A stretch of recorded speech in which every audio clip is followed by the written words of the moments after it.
The Fly, 1986. I am 11 years old. I was told to watch this. I normally don't write reviews, but I have written because I am so traumatized by this movie. Everything about this movie is disgusting.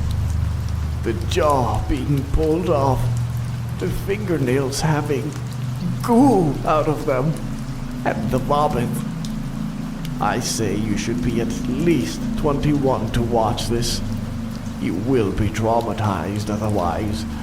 If you are under 21 and you still live with your parents, just ask for a permission slip. There is a naked woman and a naked man. They are doing the sitting method. I cried. Do not watch this.